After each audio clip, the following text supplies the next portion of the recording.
Toto je jedna z najväčších a najlepších motocyklových CarPlay navigácií na trhu CarPurride 702 a zároveň je to moje prvé sponzorované video. V najbližších minútach ti ukážem, čo všetko ponúka a ak sa ti zapáči, tak si ju môžeš kúpiť s kódom Petrolhead s 30% zľavou, tak poďme na to.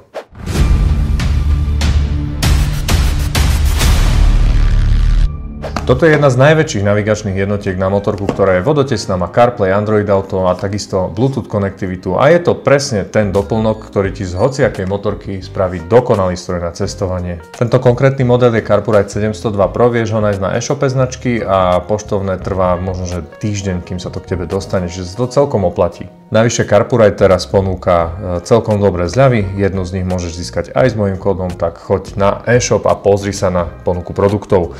Poďme si ale rozbaliť tento model.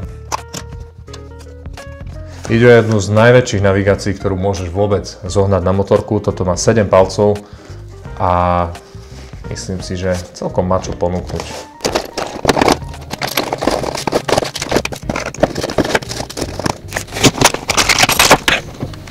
Toto je všetko, čo nájdeš v balení. Je tu samostatná navigačná jednotka 7 palcová, je tu manuál, ktorý na moje prekvapenie nie je automaticky prekladaný cez translator, to znamená, že normálne ti akože fakt pomôže pri tej inštalácii. Je to celkom všetko podrobne a farebne rozpísané. Okrem navigačnej jednotky a literatúry, ktorú môžeme dať teraz bokom, je tu samozrejme RAM mount, ktorý je z plastu, no a slúži na napojenie klasicky na tvoje riadidlá. To nie je nič nové, myslím si, že toto udrží a vydrží aj celkom náročnejší terén alebo náročnejšiu jazdu. To je bracket, keď si to chceš nainštalovať na tú tenkú hrazdičku medzi rajdami, aby ti to tam držalo. Je to celé z plastu, ale myslím si, že tam ani nie je veľmi o čom. To proste sa iba zaklapne, zašrubuje a môžeš veselo jazdiť. Táto navigačná jednotka ponúka dve možnosti zapojenia. Jedno zapojenie je klasicky priamo na batériu cez poistku, no a navigácia sa ti teda bude spúšťať vtedy, keď aj motorka.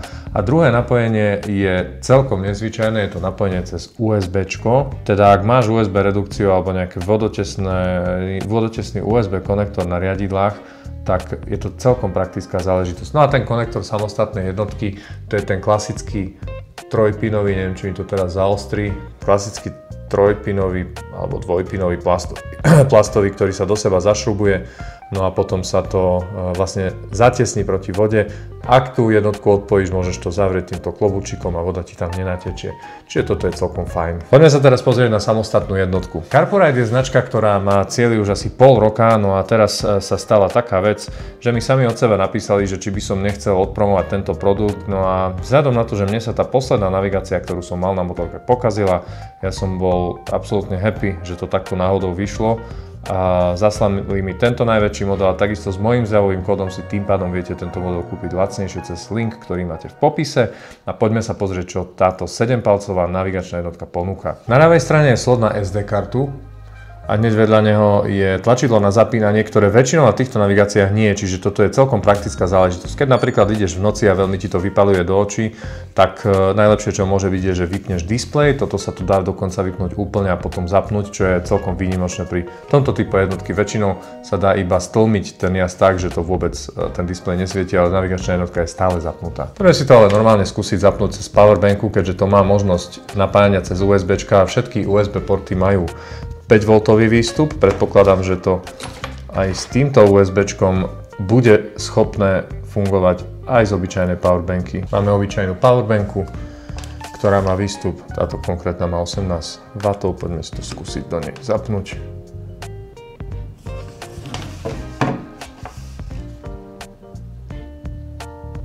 Dobre, za mňa, keďže to nabehlo, toto je feature, ktorá je za 100 bodov.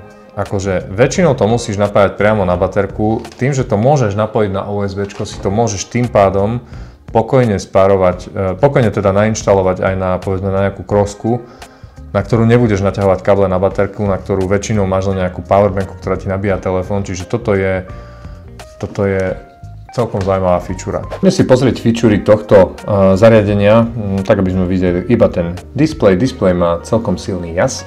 podľa toho, čo sa píše v návodoch, tak by mal mať až 1000 nitov. 1000 nitov je veľmi dobre čitateľný displej na slnku. Teraz sme v interfejsi CarPlay, tu samozrejme nie je nič špecifické.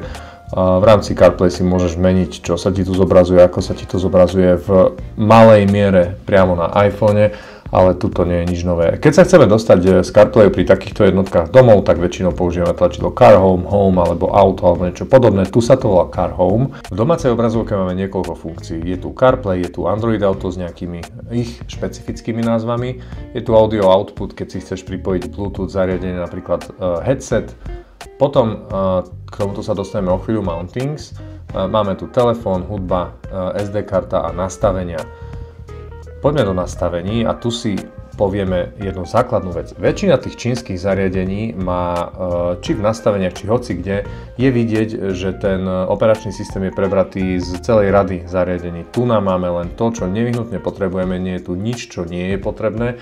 Čiže je vidno, že tento výrobca proste si urobil operačný systém vyslovene pre tento produkt a toto je za mňa 10 z 10, pretože väčšinou bojuješ s nastaveniami, ktoré sú absolútne nepodstatné, sú tu v menučku, musí sa cez nich predklikávať, neviem čo všetko. V tomto prípade tu máš len to, čo nevyhnutne potrebuješ. V základných nastaveniach je nastavenie jazyka. Samozrejme tu chýba čeština, slovenčina, lebo však toto nie je takmer v žiadnych zariadeniach, ale máš tu angličtinu, čiže myslím, že úplne v pohode. Vieš si tu vyresetovať výrobné nastavenia, vieš si tu pozrieť informáciu o systéme. Ja si to potom skúsim updateovať a uvidíme, že či sa mi tu niečo nezmení. Máš tu samozrejme nastavenia Wi-Fi, máš tu nastavenia Bluetooth, zapneš si, či si viditeľný, neviditeľný.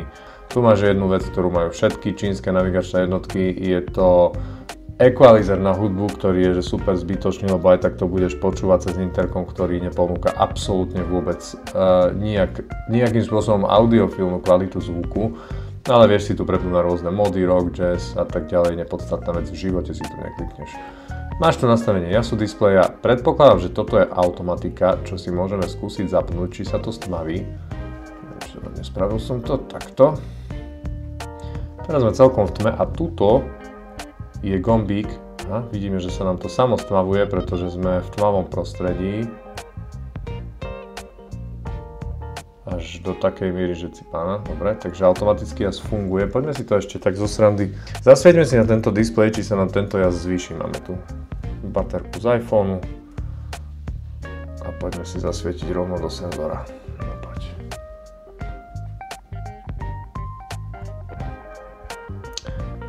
Adaptívny jas. Výborná vec, výborná vec.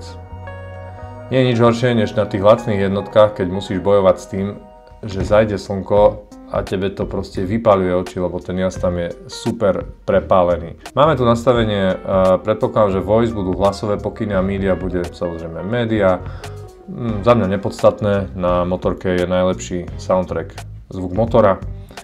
A máme tu také tlačidlo, keď pôjdem domov, že zmena pozadia. Tak, za mňa akože nice to have, ale nič podstatné. Na hodinky sa kliknúť nedá a help ti dá informáciu o tom, koho kontaktovať, keď sa ti jednotka pokazí, upgradeuje a podobne. To by bolo asi z tejto jednotky všetko. Poďme si ju namontovať. Montáž je super jednoduchá. Tu je kábel, ktorý sa zapája priamo do tej jednotky. No a tento kábel proste si teraz skrátime tak, aby nám sedel do tohto držiaka na KTM. Takto vyzerá pripravený kábel. Toto je plus, toto je mínus. Spojíme to, tu máme plus, tu máme mínus, to znamená...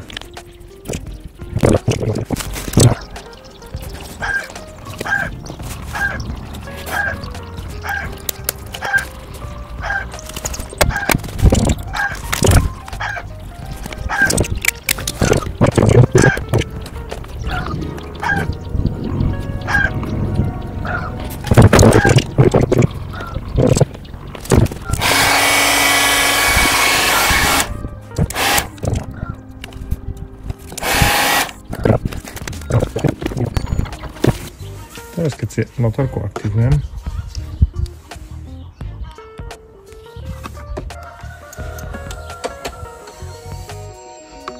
tak nám to funguje. To zachytenie CarPlay je v tejto chvíli také trošku nešťastné. Ja som si myslel, že to zachytím na ten originálny KTM mount, ale myslím som si, že sa to nedá, tak som to urobil s tou svorkou na riadidla, ale dnes som zistil, že sa to dá. Toto som si myslel, že je čisto iba na tú takú tyčku, na ktorú to vieš zachytiť, ale v skutočnosti sa z tohto dá urobiť aj presne taký mount, ktorý bude sedieť na ten originálny KTM držiak, takže idem to teraz urobiť a veľmi sa z toho teším, lebo tamto vzadu bude oveľa úhľadnejšie tým pádom. Tak poďme rýchlo na to.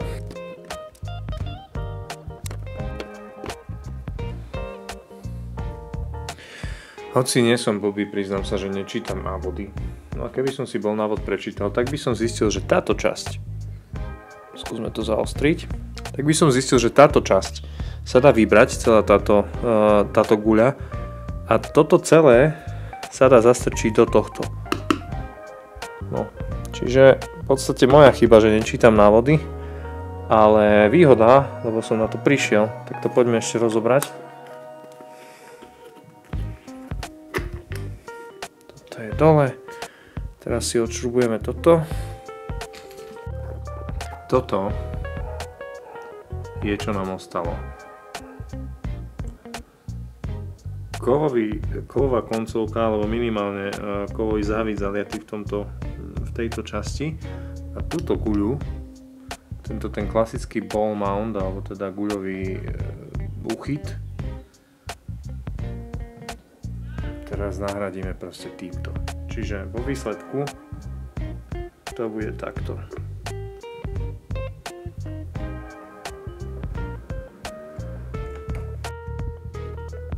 Tieto diery sú presne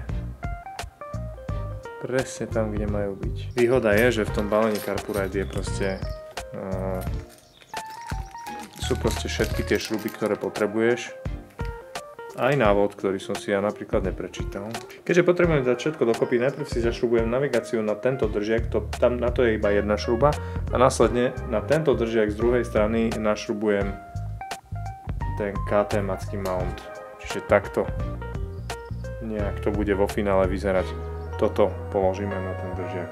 Keďže tu je aj tá Loctite, tak dokonca nám tu dala aj novú šrubku, ktorá má na sebe Loctite, čiže ju pre istotu vystriedame a dáme to na tú vrchnú časť. Čiže sem pôjde šrubka, samozrejme, ale je to aj v tom návode a netreba zabudnúť na tú šrubku dať najprv podložku, kým pôjde dovnútra, aby sa to teda neuvoľnilo počas jazdy. No a nie z tejto strany, kde sa zakladajú tie jednotlivé, teda kde sa zakladá navigačka, ale z tej druhej, kde sú iba okrúhle diery, tak tuto strčíme šrubu. Dobre, druhý krok je pomerne jednoduchý, toto našrubovať sem. Ja to urobím tak, že na tie šrubky, tie originálne z Carpurite, dám perovaciu podložku, obyčajnú podložku. Toto celé prestrčím takto. Keď sa toto zatiahne, tak to bude držať dobre.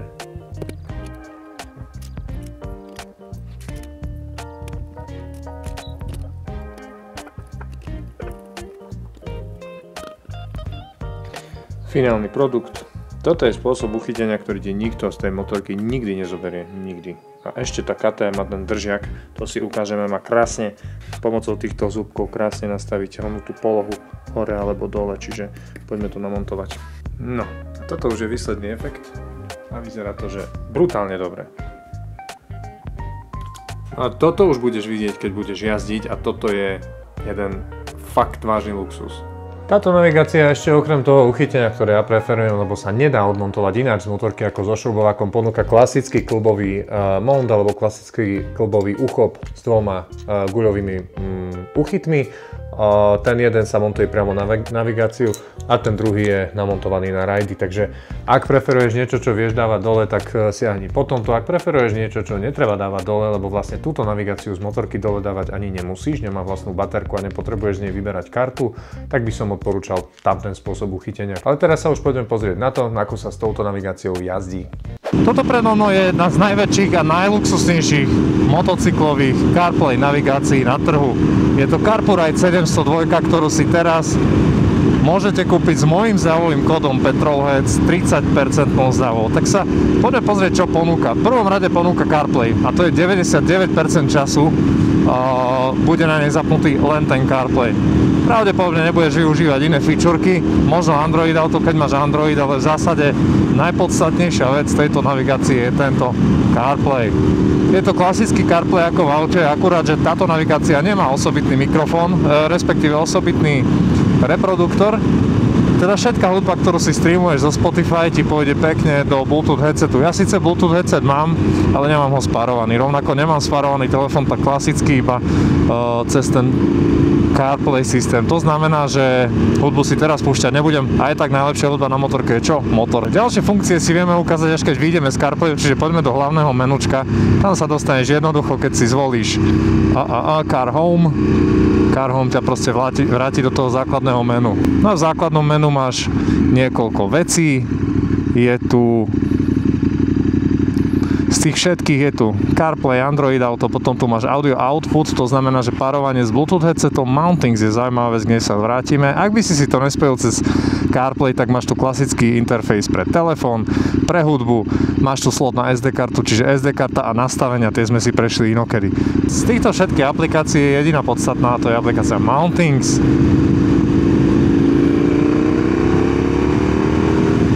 Aplikácia Mountings je kompas a zobrazovanie nadmorskej výšky. A teraz je to, že ideálka, lebo ideme na Sorošku, čiže prechádzame horským priechodom, takže tá výška by nám mala lesť hore.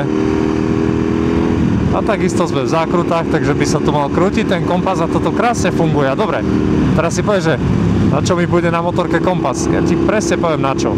Kompas na motorke je dobre vtedy, ak ideš napríklad rumunský offroad a snažíš sa dostať z bodu A do bodu B, je ti v podstate jedno akou trasou, lebo tam sú tie hory proste zjazdné a nám sa veľmi často stávalo, že sme nejak stratili smer, proste mapy CZ všetko fasa, ale nevedeli nám akoby ukázať konkrétne tie trasy, hneď im nakreslené, tak sme potrebovali sa dostať proste len do nejakého smeru. A tam je podľa mňa, že výborná vec, takýto kompas a navyše, keď je takto dobre citlivý. Čiže toto je asi, že taká jediná funkcia naviac, ktorú som inde ešte nevidel.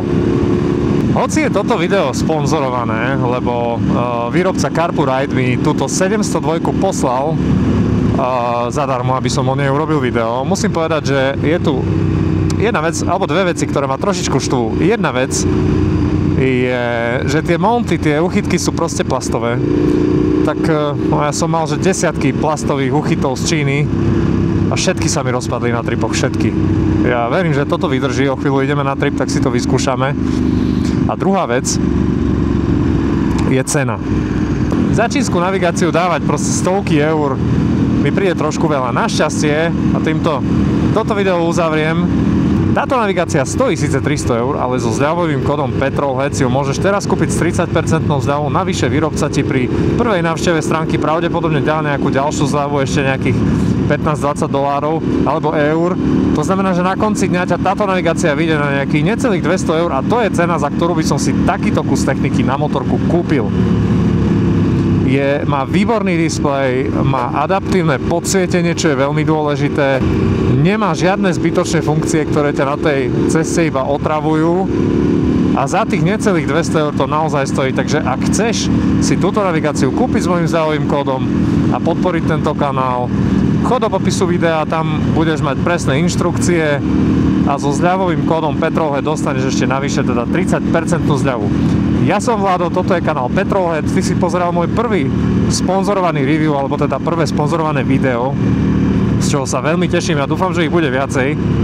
A verím, že sa vidíme niekde na ceste, lebo počasie je krásne, je tu jar, ide leto, teraz je že úplne ideálne počasie na jazdu, takže vidíme sa na ceste, dávajte si pozor, prajem všetkým pekné kilometre, čaute.